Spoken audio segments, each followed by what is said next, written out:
Okay, I guess we'll just get started. Hi, everyone. I'm Tipatat, Chennavasin, and we're just going to jump right into it since we have very little time. So just going to start off by asking a question for Jason. Hollywood and journalism has really embraced VR primarily through 360 video, but most people in the VR community actually complain that 360 video isn't VR, mostly because it lacks depth and interactivity. At Lytro, you guys are pioneering reality capture using light field to go beyond 360 video by adding true depth and parallax. How will this impact VR, and when will the light field revolution occur? Sure. So I'd say the light field revolution is here today. It started about 10 months ago when we first announced our light field solution, Lytro Merge, for creating VR and AR content, and I think it's just going to grow from there.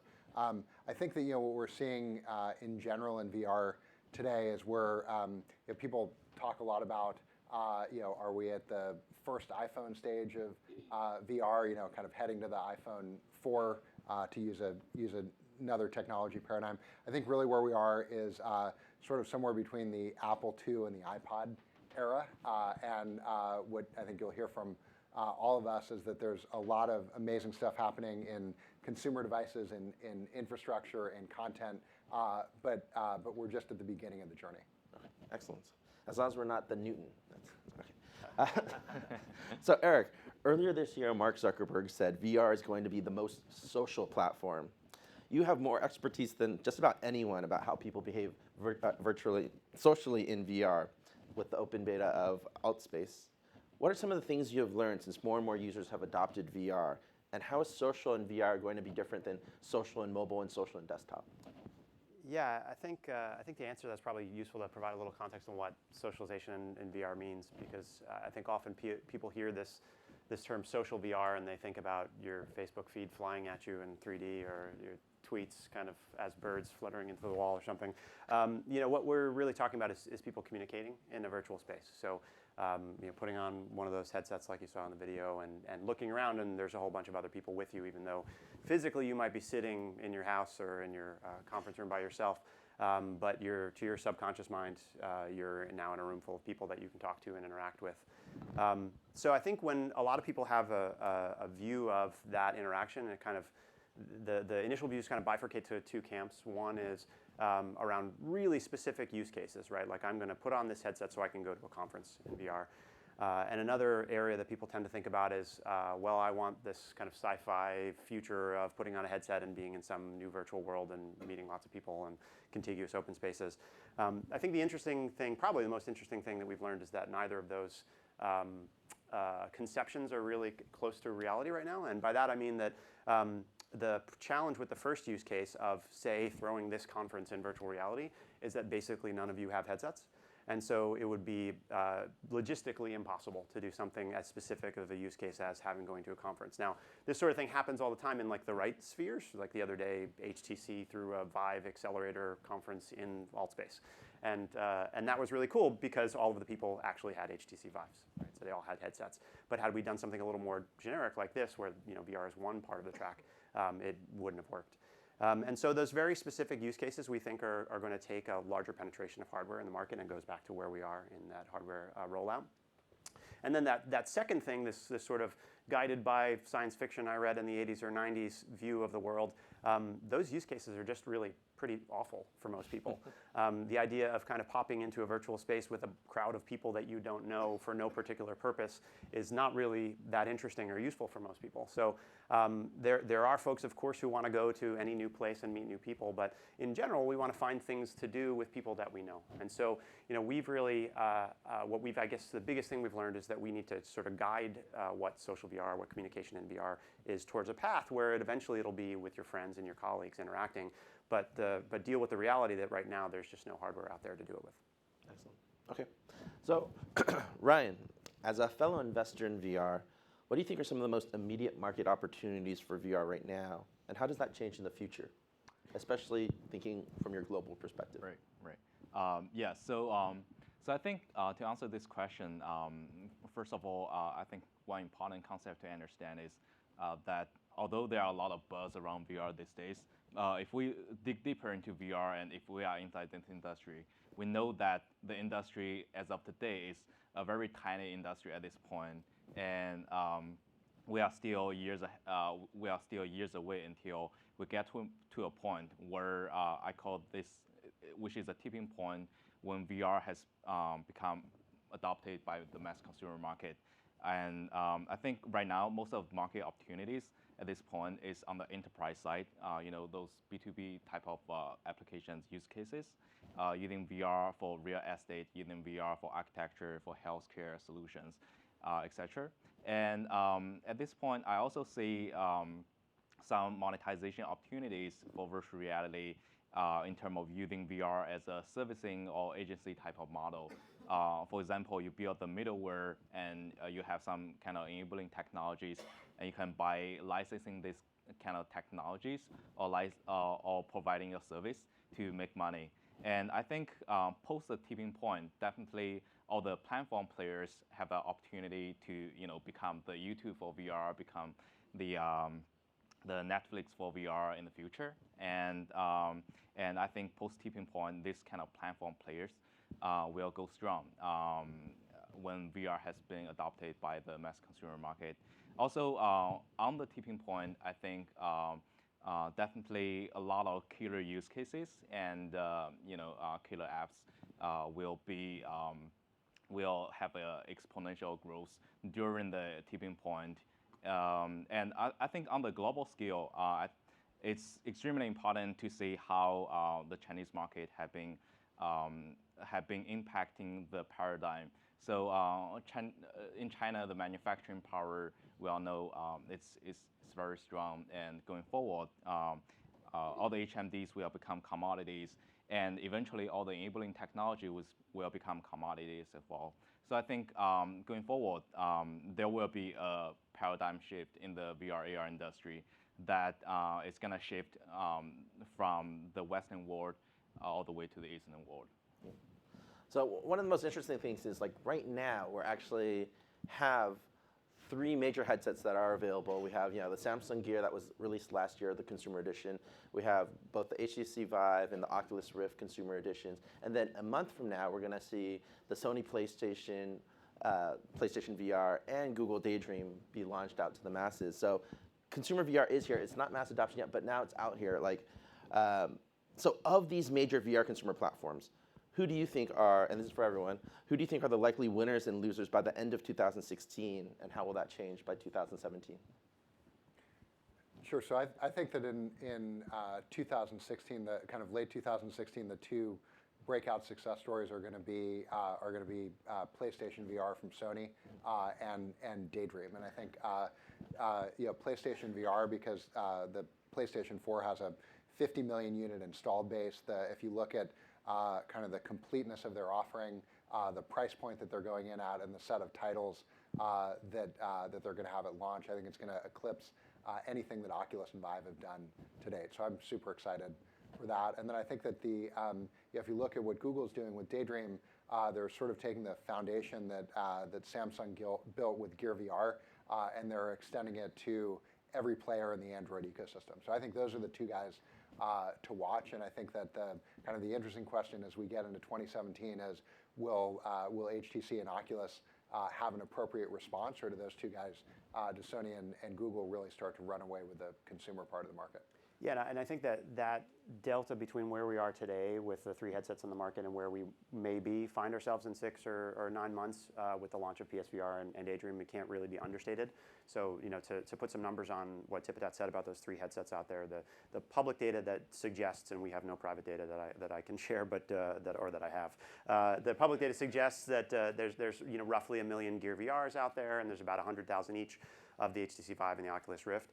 As you said, the PSVR install base is 50 million units. The attach rate against that, because of how easy the user experience is, could be quite substantial. So you could immediately wake up with that being the biggest VR headset, and it hasn't even launched yet, and the biggest headset by probably a factor of a few X. And then as Google Daydream starts to launch, you're talking about the high-end Android bracket of phones is something like 200 million devices a year. And so that TAM is bigger than the TAM for PSVR, or bigger than the TAM for PC VR by, again, a factor of anywhere between 20 and 5. So So the potential for market growth over the next 18 months is pretty dramatic. And so it's really interesting because I think the sort of vibe around people who invest in VR and people who are in the VR industry is, wow, it's so early and it's going to take a really long time. We could wake up a year from now and have all of a sudden 5, 10, 15, 20 million VR devices where now we have basically 1 million out in the market. And so for us, that's pretty important growth. Now that's not at an iPhone level of sales or something like that, but when there's a market of potentially 10 or 20 million users, companies like ours really need to be a part of that. How many cardboards are out there? It doesn't way matter. more, but it's irrelevant. Yeah.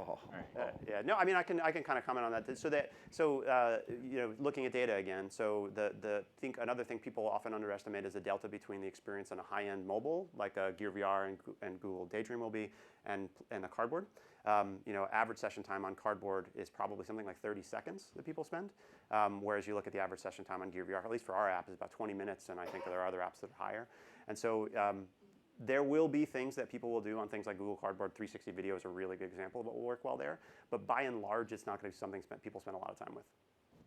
Yeah, I think the other thing that's pretty interesting about the market right now is that things are changing in pretty unpredictable ways. So I think you rewind the clock 12 months, everybody would have said, Oculus is going to be the clear early leader, and then HTC shipped earlier. With higher quality, with motion-tracked hand controllers that Oculus, is still a couple months away from having. So that I think surprised people and has led to some interesting early market dynamics. The other thing is that, and I think one of the things that probably makes all of us so excited about VR right now is that there's a set of technological things that need to be solved to make the medium really amazing and great and kind of deliver on the potential. And a number of those things are being solved, I think, far faster than anybody could have predicted. With the thing that we track really closely at Lytro is that there's something called positional tracking, which is kind of knowing where in space a headset is so that you can present the right view to it. And today only Oculus and Vive and soon PlayStation VR will have that capabilities. But what's happened just in the last 2 weeks is that both Qualcomm and Intel have introduced kind of fully self-contained, so not attached to a gaming console or a PC, VR devices that have what's called inside-out positional tracking, meaning that it's integrated right in the headset. And so that, as those go from demo technologies and prototypes to fully fleshed out products, it's going to completely change, I think, the dynamics of the industry. Sure. I think one more perspective I want to add on top of that is if we look at both the Eastern and Western world, I think on the US market, definitely on the high end, PSVR will be the winner because the first use cases will be games, and PlayStation has all the hardcore gamer community already. But on the Chinese and the Asian market in general, I think on the high end, the paradigm will be different because especially in China, it's more of a PC-based gamer community instead of console-based. So and together we see offline distribution model, the internet cafes, the shopping malls and stuff like that. I think HTC Vive and Oculus have a high chance to be the winner here. During the late 2016 to early 2017 stage. And on the low end, I think Gear VR is definitely the golden standard of a mobile VR experience at this point. And the entry barrier to access a Gear VR type of experience is not on the pricing point, because if you buy the S7, you can basically get the Gear VR for free. So the headset is free. So the barrier mostly is on the whether you have a powerful enough phone or not. And I think Daydream at this point is very immature, and it's evolving, but it takes time to get there. I think eventually all the Daydream phones and all the Daydream VR experiences is gonna catch up. But during the late 2016 to early 2017 timeframe, Gear VR will be the leader in terms of the mobile VR market. Just one quick data point that I thought was fascinating. I was in China last month, and their advertising for phones, for smartphones, is kind of it's tons of it. I mean, it's hyper competitive, the different smartphone manufacturers, and you'll see a big billboard, and the only characters that I could read, because I don't read any Chinese, were the number 820. And this is because they're all kind of butting heads around saying, hey, we have the best processor. That the 820 refers to the Qualcomm Snapdragon 820, which is the highest end mobile processor you can buy. So this competition there around what phones will be good enough to deliver a kind of Gear VR type experience is going to be a lot. It's going to be a lot in China. It's going to be a lot globally. It's going to be a really big market that could potentially deliver that kind of Gear VR type experience. And it is really just a question of when Google's Daydream comes out and how good it is and how it goes out to market. So, sorry, I hate to be that moderator that adds stuff, but I want to be that moderator. So the two things I would consider too is, like, I think in the short term, like you guys said, PlayStation has a great opportunity, but I think longer term is going to have problems because it's really just gaming, and VR is not just about a gaming platform, it's a computing platform. When we talk about productivity, unleashing creativity, switching that paradigm of what VR can do, then you're going to kind of see PlayStation at a disadvantage. And already when you're talking about what's the killer app for VR, one of the best earliest contenders is Tilt Brush. And we're seeing that more and more people, you saw the video, it was the one where people were painting in VR, but more and more people are using that for storyboarding, for idea generation, for all these other use cases. And that's really, for us, when the shift to VR will change and become more mainstream. So now, assuming this 3 to 7 year time horizon, and VR is as big as we all hope and think it's going to be, what established companies are most likely to be disrupted?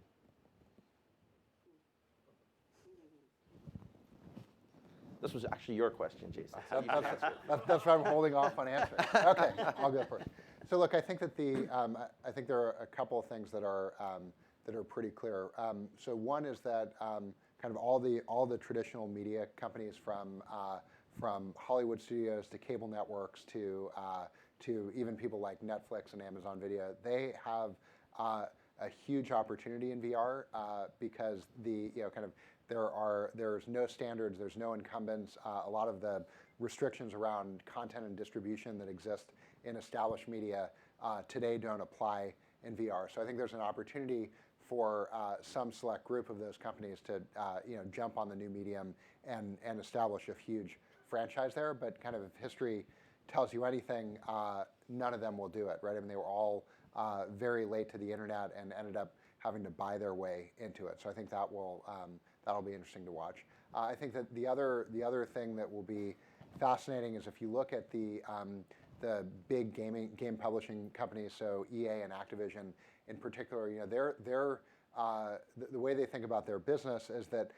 until a market has 25 million plus users in it, it's completely uninteresting to them to develop original content or leverage their IP libraries for it. So I think one of two things will happen. Either again they'll get an early lead and they'll do something creative, or they'll be a fast follower, or there's going to be some new kind of from the ground up gaming company that develop, kind of just like you saw Supercell and earlier Rovio happen in the mobile space. I think the big video game publishers have a real danger of getting lapped by some new from the ground up VR startup. Those are two. I'll let you. Yeah. So that second one was going to be my answer. So I'll pick a different one. I think a space that's really interesting to us that we're not at all in. So I won't talk my book is around enterprise collaboration. So in particular in industries where you're manufacturing something in Asia and you're designing it in the U.S., like designed in Cupertino or whatever it says in the back of your iPhone.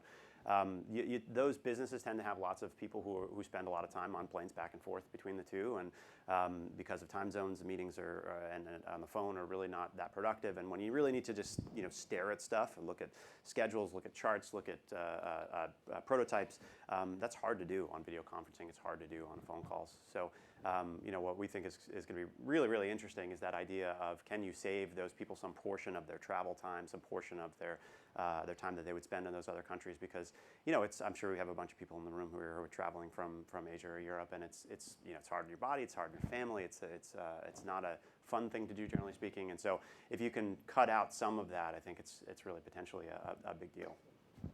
And I think if we look into the really long term, in the next 10 years, 15 years, the whole smartphone industry will be disrupted as well.